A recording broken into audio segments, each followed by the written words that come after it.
Hello students, how are you? Students, आज हम class 7 का third chapter fibre to fabric पढ़ेंगे। फाइबर मीन्स रेशों से वस्त्रों की ओर, कपड़ों की ओर, कपड़ों तक या कपड़ों की ओर इस पाठ को पढ़ेंगे। तो ये देखिए, एक आपको स्लाइड दिख रही है, उसमें सबसे पहले क्या दिख रहा है? रेशा। रेशे से क्या बना? मतलब फाइबर, फाइबर से यान, यान से फैब्रिक और फैब्रिक से क्लोथ्स। अनेक प्रकार के जैसे बैग्स हो गए, कर्टन हो गए, बेडशीट हो गई। तो आप पढ़ चुके हैं क्लास 6 में कि फाइबर हमें कहाँ कहाँ से प्राप्त होता है, कितने स्रोत होते हैं, मतलब सोर्स होते हैं फाइबर के। Mainly 2 types of fibre. First is natural fibre and second is synthetic fibre. और जो हमें नेचुरल फाइबर मिलता है, कहाँ से मिलता है? Plant and animals. और जो सिंथेटिक फाइबर होता है वो केमिकल से बनाया जाता है लेबोरेटरीज में। ये आपको रिमाइंड कराने के लिए स्लाइड्स हैं।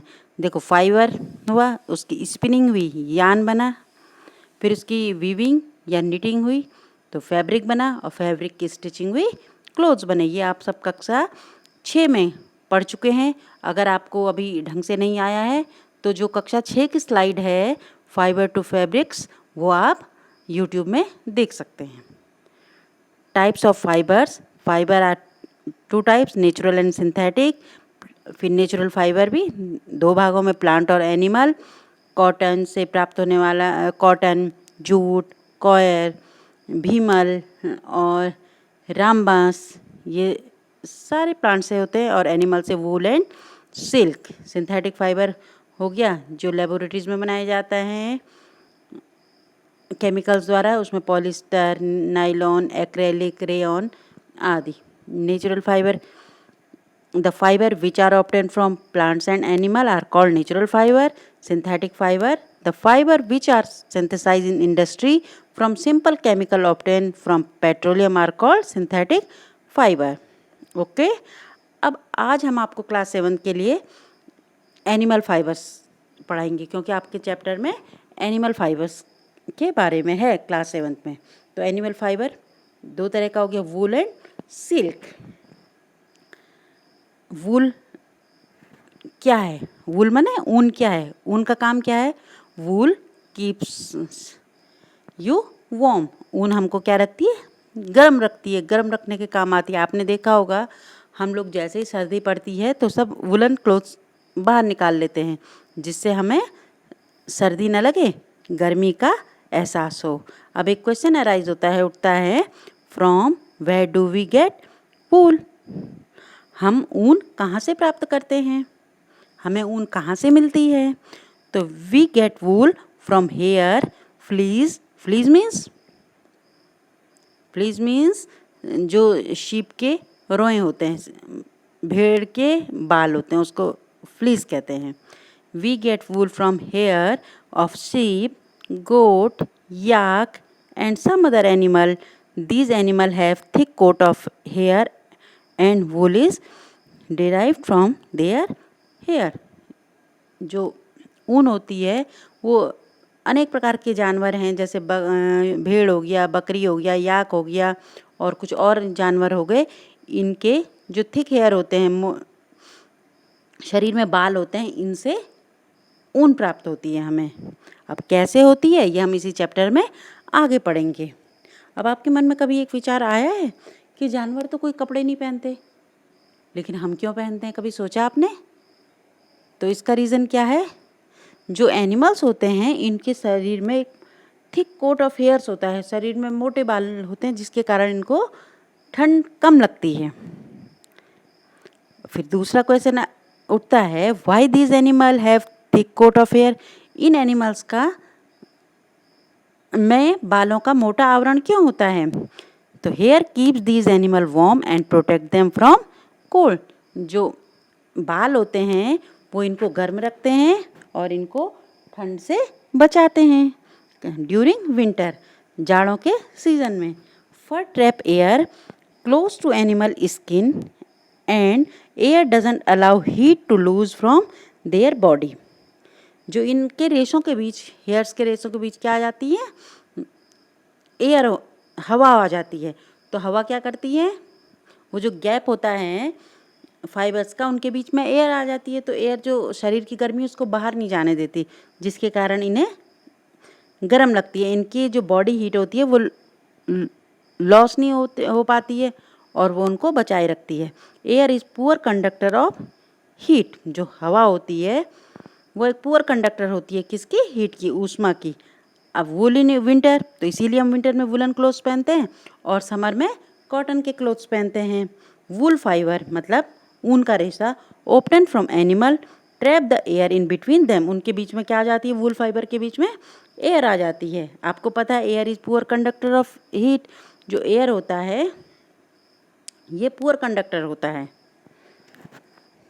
Okay, this air prevent the loss of heat from our body. और ये हवा जो हमारी बॉडी हीट है इसको लॉस नहीं होने देती है to the cold surrounding, so we feel warm. इसीलिए हमें क्या लगता है, गर्म लगता है। जो हमारी बॉडी हीट होती है वो हम ही में रहती है, मतलब एनिमल में रहती है या हम में रहती है अगर हम वूलन क्लोथ्स पहने, इसलिए हमें ठंडा नहीं लगता है। और जो कॉटन के क्लोथ्स होते हैं इनको हम समर में क्यों पहनते हैं, cotton is very thin fibre. जो कॉटन का फाइबर होता है बहुत ही पतला होता है and can not trap air. इसके अंदर हवा नहीं रहती है। Thus it can not prevent loss of heat from our body.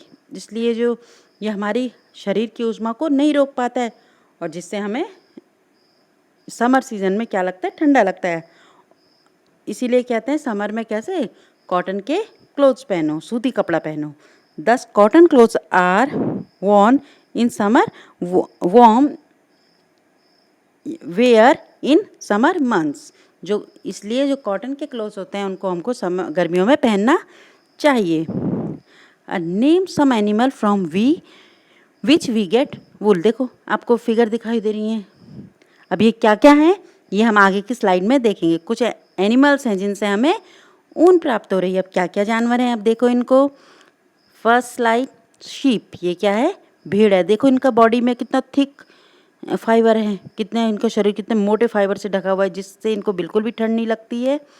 दूसरा याक, ये लद्दाख में होता है। Third picture is Himalayan Kashmiri goat, जिसे पश्मीना बकरी भी कहते हैं। अल्पेका, ये एक प्रकार का लगभग ऊँटी जैसा मिलता जुलता जानवर होता है। लामाज, इनके फर से भी हमें क्या मिलती है, वूल मिलती है। Okay, name some animals from which we get wools. अब अगर प्रश्न उठता है या प्रश्न आता है आपके पास, कुछ एनिमल्स के नाम लिखो जिनसे हम ऊन प्राप्त कर सकते हैं, तो क्या क्या आप लिखेंगे। शीप, ये कॉमनली हमें ज़्यादातर भेड़ से ही ऊन मिलती है। Yak wool common in Tibet and Ladakh, yak की ऊन ज़्यादातर तिब्बत और लद्दाख में मिलती है। अंगूरा गोट, अंगूरा वूल हिली रीजन, जो जम्मू कश्मीर का हिली रीजन है, पर्वतीय भाग है, वहाँ पाई जाती है। और जो अंगूरा होती है सॉफ्ट वूल होती है। कश्मीरी गोट से पश्मीना गोट भी कहते हैं इसे, सॉफ्ट वूल होती है। इससे पश्मीना शॉल बनती है, बिल्कुल छोटी, एक रिंग से वो क्रॉस आर पार हो जाती है। मतलब एक अंगूठी से पश्मीना की जो शॉल होगी आर पार चली जाती है। ये बिल्कुल पतली होती है लेकिन बहुत वार्म होती है, गर्म होती है। कैमल से भी कैमल से भी वूल मिलती है। अल्पेका और लामा, ये साउथ अमेरिका में इनसे भी क्या निकाली जाती है, ऊन निकाली जाती है। Wool from sheep hair, commonly available wool in the market. बाज़ार में जितनी भी ऊन होती है ज़्यादातर किससे निकाली जाती है, शीप से निकाली जाती है। Sheep fleece and hair. अब शीप में भी देखिए इनकी हेयर्स कैसे होते हैं, इनके जो फाइबर होते हैं कैसे होते हैं। The hairy skin of sheep has 2 type of fibres that from its fleas. इनके जो फ्लीज होते हैं मतलब रोए होते हैं, इसमें 2 तरह के फाइबर होते हैं। द कोर्स बेयर्ड हेयर, बिल्कुल रफ होते हैं, मतलब रुक्ष बाल होते हैं, चुभने वाले। और सेकंड होता है the fine soft hair close to the skin of sheep. ये बिल्कुल जो भेड़ है इसके स्किन से लगे हुए मुलायम बाल होते हैं। और जो ऊन बनाई जाती है इन्हीं फाइन सॉफ्ट हेयर से बनाई जाती है। The fine soft hair provide the fibres from making wool. अब देखिए, ऊन प्राप्त करने के लिए हमें इनका ब्रीडिंग कराना पड़ता है, क्योंकि ब्रीडिंग करवाएंगे तो अच्छी ऊल प्राप्त होगी। प्रजनन, ब्रीडिंग में प्रजनन करवाएंगे तो अच्छी ऊल प्राप्त होगी, और इसे ही हम क्या कहते हैं, सेलेक्टिव ब्रीडिंग कहते हैं। जैसे parents a mother, parents B father, इनका मीटिंग करवाते हैं, और जो इनका ऑफस्प्रिंग होगा, बच्चा होगा, उसके भी कैसे बाल होंगे, सॉफ्ट अंडर हेयर। जो इनके बाल होंगे वो भी, जो बकरी पैदा होगी, जो शीप पैदा होगी, उसके भी जो हेयर्स होंगे बिल्कुल सॉफ्ट होंगे। तुमने देखा होगा अगर किसी बच्चे के मम्मी पापा बिल्कुल लंबे होते हैं तो जो उसका चाइल्ड होता है तो वो भी अधिकतर क्या होता है, लंबा ही होता है, मतलब उनके गुण बच्चों पे आ जाते हैं, पेरेंट्स के गुण। तो इसी तरह से सेलेक्टिव ब्रीडिंग करवाई जाती है। Selecting parents of obtain special character in their offspring is called as selective breeding. Selective breeding इसलिए करवाई जाती है कि जो कॉमर्शियल उस पर जो शीप है उनके जो ऑफस्प्रिंग है उनके हेयर्स अच्छे आए और अच्छी उनसे ऊन निकले। Rearing and breeding of sheep, अब कहाँ होती है ये? स्टेट्स कौन कौन से राज्य हैं? जम्मू कश्मीर, हिमाचल प्रदेश, उत्तराखंड, अरुणाचल प्रदेश एंड सिक्किम, और प्लेन ऑफ हरियाणा, हरियाणा के मैदानी भाग, पंजाब, राजस्थान एंड गुजरात, इन जगह सेलेक्टिव ब्रीडिंग होती है। आपने सुना भी होगा कि लुधियाना पंजाब की ऊन बड़ी अच्छी होती है, तो यहाँ फार्म हाउस है इन लोगों शीप्स के, हाँ, तो इसलिए यहाँ ऊन सस्ती भी मिलती है और अच्छी भी मिलती है। शीप्स आर हर्बीवोर, जो शीप होता है कैसा जानवर है? हर्बीवोर। हर्बीवोर मतलब आप पढ़ चुके हैं क्लास 6 में, शाकाहारी जानवर है। Generally fade with grass, common leaves, pulses, corn, jowar, oil cake and dry powder. Generally ये क्या खाते हैं? घास खाते हैं, पत्तियाँ खाते हैं, दालें खाते हैं, मक्का, ज्वार, ऑयल केक, मतलब ऑयल केक को क्या बोलेंगे? जो तेल से निकलता है, जब तेल की पेराई होती है उसके बाद जो निकलता है बचा हुआ, उसे कहते हैं ऑयल केक। और ड्राई पाउडर, सूखा चारा। अब देखिए, ये आपकी किताब में बना हुआ है ये सेक्शन, तो ये आप बिल्कुल याद कीजिए, ये एग्ज़ाम में आता है। शीप की भी अनेक प्रजातियां होती हैं और उनकी अलग अलग प्रकार की क्वालिटी होती है ऊन की, और कहाँ कहाँ वो पाई जाती हैं ये आपको याद रखना है बेटा। देखिए, शीप की ब्रीड देखिए, लोही ब्रीड की जो शीप होती है उसकी ऊन क्या होती है? गुड क्वालिटी वूल, जिसकी ऊन होती है अच्छी क्वालिटी की होती है। और कहाँ ज़्यादा लोही ब्रीड मिलती है? राजस्थान एंड पंजाब। रामपुर बुशैर, ये ब्राउन फ्लीज, इसके जो बाल होते हैं, रोए होते हैं, भूरे रंग के होते हैं, ये उत्तर प्रदेश और हिमाचल प्रदेश। नाली ब्रीड, ये इसकी ऊन कैसी होती है? कारपेट वूल, जो गलीचा बनाने के लिए, दन बनाने के लिए जो ऊन होती है वो नाली ब्रीड की भेड़ की होती है। Rajasthan, Haryana, Punjab. Bakarwal from woollen shawl, जो वुलन सॉल बनती हैं, ऊनी सॉल बनती हैं, वो किस ब्रीड की भेड़ की बनती हैं? ज़्यादा बकरवाल ब्रीड की, जो कि जम्मू और कश्मीर में ज़्यादा पाई जाती हैं। मारवाड़ी शीप कोर्स वूल, इसकी बिल्कुल रुक्ष बाल होते हैं, चुभने वाले बाल होते हैं, गुजरात में पाई जाती है। और पाटनवाड़ी, ये हौजरी, जैसे सॉक्स हो गया, स्वेटर हो गया, लेगिंग हो गया, ये बनाने के लिए इस भेड़ की ब्रीडिंग गुजरात में करवाई जाती है और वहाँ ये बहुत मात्रा में पाई जाती हैं। अब है प्रोसेसिंग ऑफ वूल।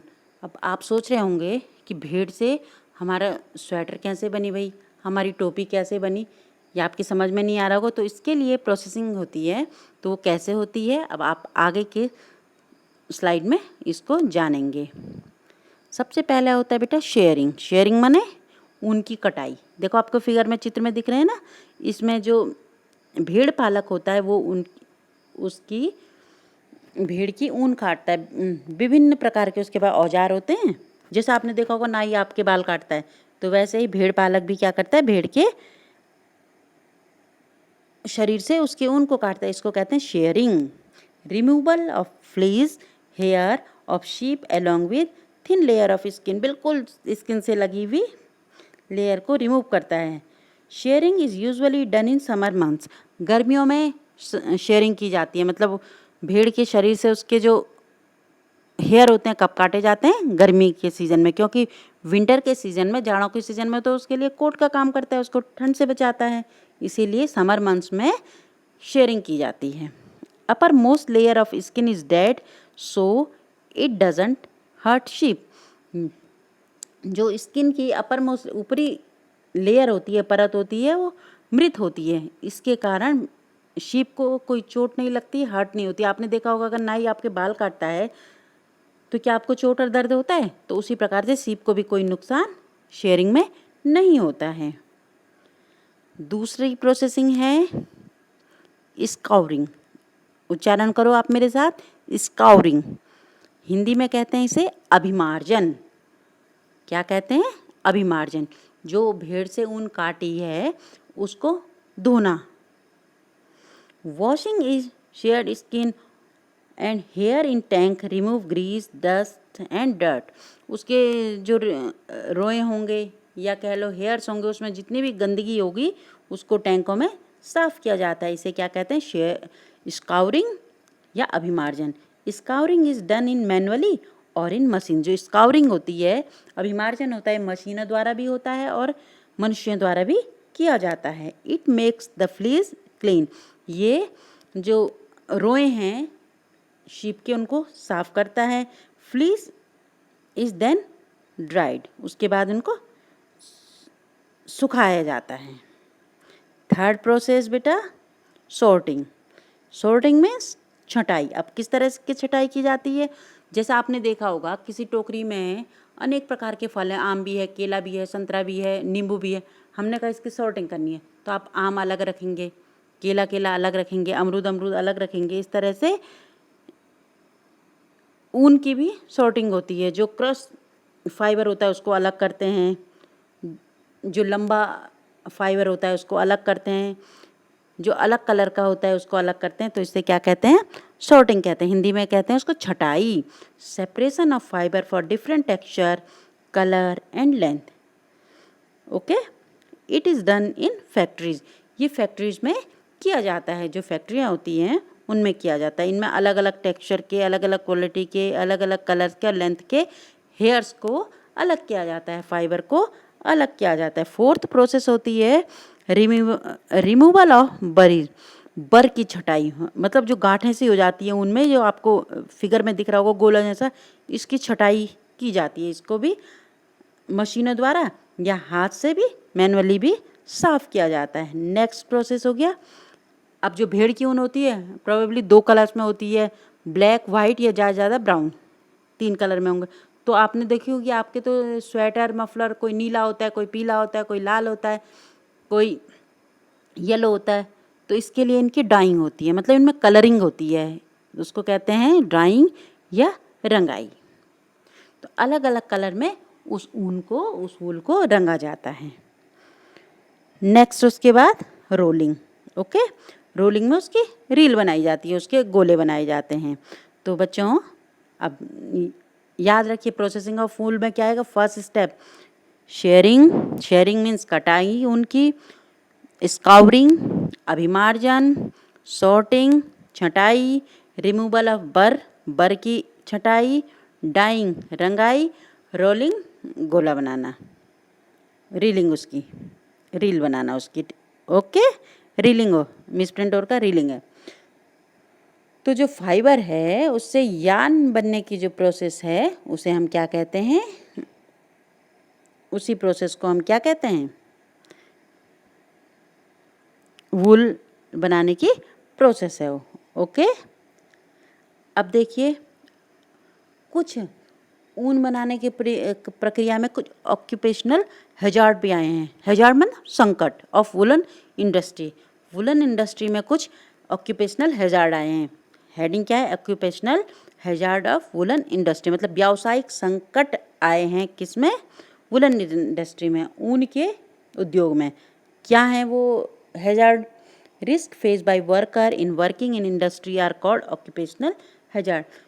जो वर्कर्स, जो कामगार वहाँ काम करते हैं उनके फैक्ट्री में या ऊन इंडस्ट्री में, वुलन इंडस्ट्री में, उनको कुछ संकटों का सामना भी करना पड़ता है। Occupational disease is disease due to work और वर्किंग कंडीशन। जब वो फैक्ट्रियों में काम करते हुए उनको कोई रोग लग जाता है तो उसे हम क्या कहेंगे? ऑक्यूपेशनल हैजार्ड कहेंगे, व्यावसायिक संकट कहेंगे। In woollen industry sorter job is risky and sometime they get infected by the bacterium anthrax. अब जो शीप के रेशे होते हैं या कह लो हेयर होते हैं, उनमें अनेक प्रकार के क्या होते हैं? बैक्टीरिया होते हैं। जो व्यक्ति वहाँ काम करता है, कामगार, जिसे शॉर्टर कहते हैं, उसको क्या हो जाता है? वो रोग हो जाता है। किसके कारण? एंथ्रेक्स नामक बैक्टीरियम के कारण। माइक्रो ऑर्गेनिज्म है, आप इसके बारे में कक्षा 8 में भी पढ़ेंगे एंथ्रेक्स के बारे में। Which cause the fatal blood disease called shorter disease. उससे फैटल ब्लड डिजीज हो जाती है, जिसका दूसरा नाम शॉर्टर्स डिजीज भी है। शॉर्टर डिजीज क्यों पड़ा उसका नाम? क्योंकि शॉर्टर्स को ज़्यादा होती है। शॉर्टर्स मतलब जो वुलन इंडस्ट्री में वर्कर काम करते हैं। Okay. Also the small piece of woollen fibre can cause respiratory problem and disease. और जब वर्कर फैक्ट्री में काम करते हैं तो जब उसकी सॉर्टिंग होती है या रिमूवल ऑफ बर होते हैं या स्काउरिंग होती है तो उस समय वुलन जो फाइबर होता है उसके सांसों के द्वारा उसके रेस्पिरेटरी सिस्टम को भी ब्लॉक करता है और जिससे उस पर अनेक रोग हो जाते हैं। ओके बच्चों, तो बच्चों इस तरह से आपका फाइबर टू फैब्रिक चैप्टर का फर्स्ट पार्ट खत्म होता है। अब सेकंड पार्ट में हम सिल्क के बारे में पढ़ेंगे। एनिमल फाइबर के सिल्क के बारे में आपको बताएंगे, तो आप इस वीडियो को ध्यान से देखिए और समझने की कोशिश कीजिए। Okay, bye.